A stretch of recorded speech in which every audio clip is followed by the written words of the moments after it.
If you're planning to fly this year, there are some TSA rule changes happening right now that could turn your airport experience into a real headache.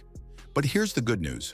Once you know what's actually changing, and I mean what's really changing versus all the scary clickbait you've been seeing online, you're going to feel so much more confident about your next trip. Welcome back to Wise Voyager. I'm here to help you navigate travel with practical tips that actually work for real people taking real trips. Whether you're visiting grandkids, finally taking that bucket list vacation, or heading somewhere warm to escape winter, you deserve to travel without stress. If you're new here, go ahead and subscribe so you never miss out on tips that make travel easier and more enjoyable. Today we're covering 8 crucial TSA rule changes for 2025, plus the one mindset shift that changes everything when it comes to airport security. By the end of this video, you'll know exactly what to expect, how to prepare, and why some of the viral posts you've been seeing are honestly just trying to scare you. Let's get started. The big one, real ID requirement. All right, first things first. This is the one you absolutely cannot ignore. Started May 7th, 2025. You must have a real ID compliant driver's license to fly domestically in the United States. Now I know you've probably been hearing about this for years, and it kept getting delayed, but this time it's really happening. Here's how to check if your license is compliant. Look at the top right corner of your driver's license. Do you see a star inside a circle or a star inside a cutout? If yes, you're good to go. If you don't see that star, you need to visit your DMV before your next trip. And I'm going to be honest with you, DMV offices are getting crowded as we get closer to May, so don't wait until the last minute. Now, if you don't have a real ID yet, don't panic. You can absolutely still fly with your regular passport or passport card. In fact, many experienced travelers prefer using their passport anyway because it's valid everywhere, and you don't have to worry about state-specific rules. Just keep it in your personal item bag, not in your carry-on, because if your luggage gets separated from you, you want that passport right there with you. Shoes stay on. Here's some genuinely good news. As of July 2025, the TSA announced you no longer have to remove your shoes during standard security screening. Now let me tell you, this is huge for those of us who have joint issues, balance concerns, or just find it really awkward to bend down and untie shoes while juggling bags and trying not to hold up the line. But here's the thing. You might still be asked to remove your shoes if you set off the metal detector or if you're selected for additional screening. And if you're 75 or older, you've actually had special accommodations for a while now that let you keep shoes on, so this just makes it official for everyone else too. My advice? Wear shoes that are easy to slip on and off just in case, and definitely wear socks. Trust me on that one. The 3-1-1 liquid rule, separating fact from fiction. Okay, this is where there's a ton of confusion and a lot of scary headlines that honestly aren't telling you the full story. Let me clear this up right now. The 3-to-1-to-1 liquid rule is not going away in 2025. You still need to pack liquids in containers of 3.4 ounces or less, and they still need to fit in 1-quart size clear bag. But here's what is changing. Some airports that have the new CT scanners are allowing you to leave liquids in your bag during screening. Notice I said some airports, not all airports. And even at airports with the new scanners, you still can't bring containers larger than 3.4 ounces. So all those posts claiming the liquid rule is gone, not accurate. Now here's the really important part that affects many of you. Medical liquids are exempt from the 3-1-1 rule and always have been. Your prescription medications, liquid medications, even things like contact lens solution in reasonable amounts, these are all allowed in larger quantities. You just need to declare them to the TSA officer and separate them from your other items for screening. The same goes for medications like insulin, injectable medications, and medical gels. Keep them in their original labeled containers and you'll be absolutely fine. And if you're traveling with grandkids, baby formula, breast milk, and juice boxes are also exempt. You can bring whatever amounts you need for the child. Here's my practical advice. Pack as if every airport still follows the 3-1-1 rule, because most do. If you get to security and they say you can leave everything in your bag, wonderful, you just saved yourself a step. But if you assumed you didn't need to pack properly and then get to an airport that's still enforcing the rule, you'll be throwing away expensive products or missing your flight. Carry-on confusion, the truth about size limits. You've probably seen viral posts claiming that 60% of carry-on bags are now banned, or that airlines have created universal size limits that make your current luggage illegal. Let me set the record straight. There is no new universal carry-on size enforced by the TSA.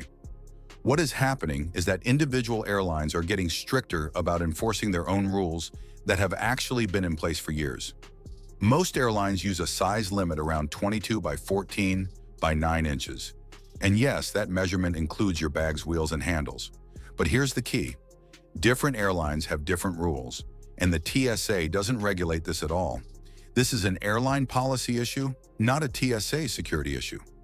What has changed is that airlines are installing better measuring devices at gates, and they're training gate agents to actually check bag sizes before you board. So if you've been getting away with an oversized bag for years, that luck might be running out. Here's what I want you to do. Before your next trip, measure your carry-on bag at home with a tape measure. Include the wheels and the handle. Then check your specific airline's website for their exact requirements. If your bag is too big, you have options. You can check it, you can buy a compliant bag, or you can pack lighter and use a smaller bag you already own. The worst thing you can do is show up at the airport and find out your bag doesn't fit, because gate checking fees are expensive, and you'll be stressed right when you're trying to start your vacation. Some airlines are also enforcing weight limits more strictly now, usually between 15 and 22 pounds. Weigh your packed bag at home. If it's over the limit, wear your heaviest shoes and jacket on the plane. It might not be fashionable, but it's practical and it works. Power banks and electronics. The March 2025 change.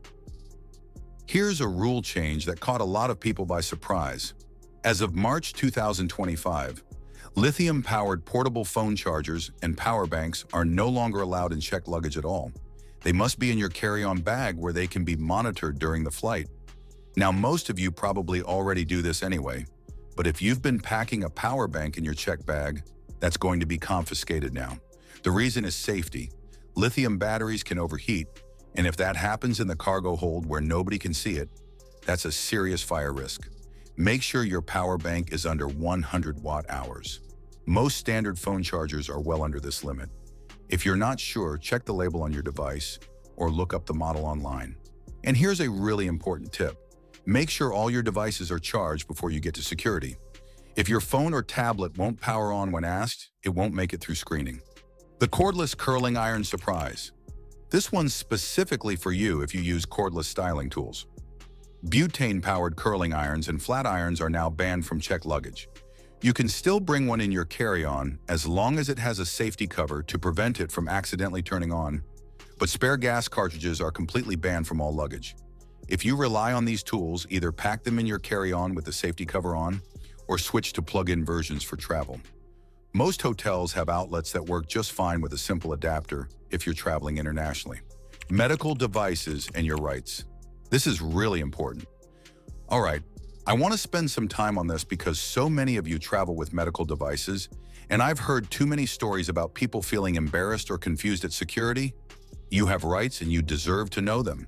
If you have a pacemaker, an insulin pump, a glucose monitor, joint replacements, hearing aids, or any other medical device, you do not have to remove it. What you should do is inform the TSA officer before you go through the scanner. They can use alternative screening methods like a handheld wand or a pat-down. If you have an implanted device like a hip replacement that will set off the metal detector, it really helps to let them know up front. Some people carry a card from their doctor explaining what they have, but this isn't required. The TSA just appreciates the heads up so they can screen you efficiently. For those of you using mobility aids like walkers, canes, or wheelchairs, these will be inspected, but you can keep them with you through the process. If you need to sit down during any part of screening, just ask. They have accommodations for people who can't stand for long periods. Now here's the absolute best resource that most travelers don't know about. It's called TSA Cares, and it's a helpline specifically designed to help travelers with disabilities, medical conditions, and other special circumstances. You can call them at 855-787-2227, and I recommend calling at least 72 hours before your flight. They can arrange for a passenger support specialist to help you through security, and they can answer any specific questions about your situation. You can also request to have a companion stay with you during screening if that would make you more comfortable. This is especially helpful if you have memory issues or anxiety about the process. Don't be shy about asking for help. That's literally what these services are there for. TSA PreCheck. Is it worth it for seniors? I get asked about TSA PreCheck all the time, and here's the honest truth. TSA does not offer a senior discount. The cost is $78 for 5 years, which works out to less than $16 a year. But here's what many people don't realize. If you're 75 or older, you automatically get some PreCheck style benefits even without enrolling. You can keep your shoes and light jacket on, and you get a second chance through the metal detector before additional screening. So is PreCheck worth it if you're over 75? It depends on how often you fly. If you're taking multiple trips a year, the shorter lines and ability to keep laptops and liquids in your bag can be really nice. If you only fly once or twice a year, the automatic accommodations you already get might be enough. One tip though, some credit cards will reimburse you for the TSA PreCheck fee, so check if you have a card that offers this benefit before you pay out of pocket. And if you travel internationally, consider global entry instead. It costs $100 for 5 years, but it includes TSA PreCheck plus expedited customs when you return to the US. New technology rolling out. You're going to start seeing some new technology at airports this year, and I want you to know what to expect so you're not caught off guard. First, there are new automated screening lanes with larger bins and multiple loading stations. These can actually process people 40% faster once everyone knows how to use them. The bins have tracking chips, so if your bag needs additional screening, it gets diverted automatically without holding up the whole line.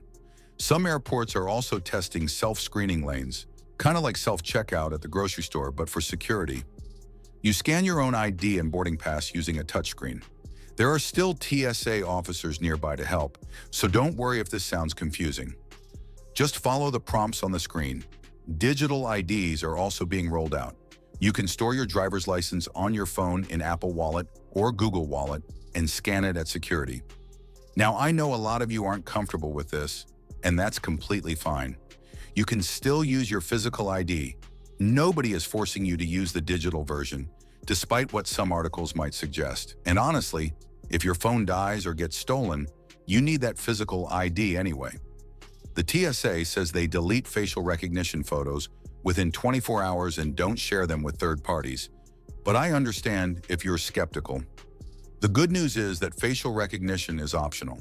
You can always request a manual ID check instead. The one mindset shift that changes everything.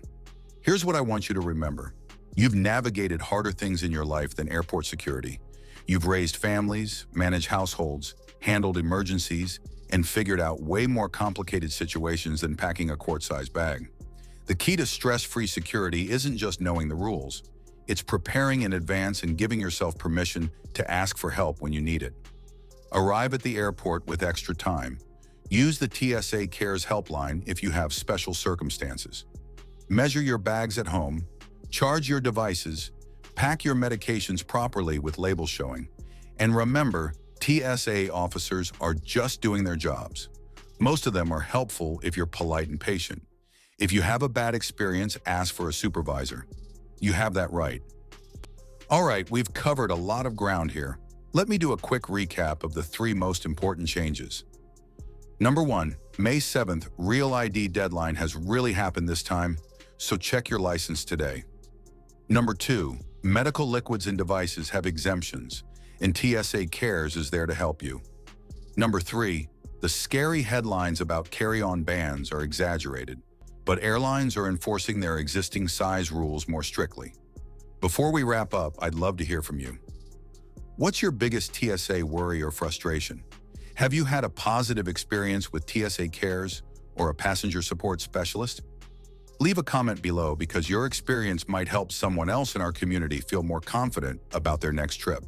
Let's recap. So there you have it, 8 TSA rule changes for 2025. And the truth is, most of them are either good news like keeping your shoes on, or they're clarifications of rules that already existed. Yes, you need a real ID or passport since May 7th.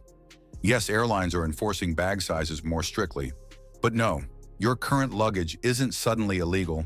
And no, the liquid rule isn't disappearing.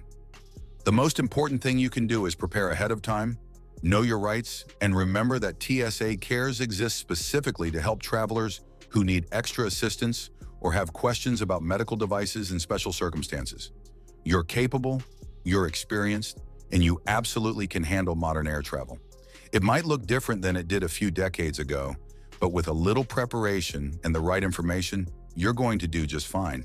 If this video helped you feel more confident about your next trip, I'd love to hear about it in the comments. And if you want more practical travel tips that cut through the confusion and give you real information you can actually use, make sure you're subscribed. Safe travels, and I'll see you in the next video.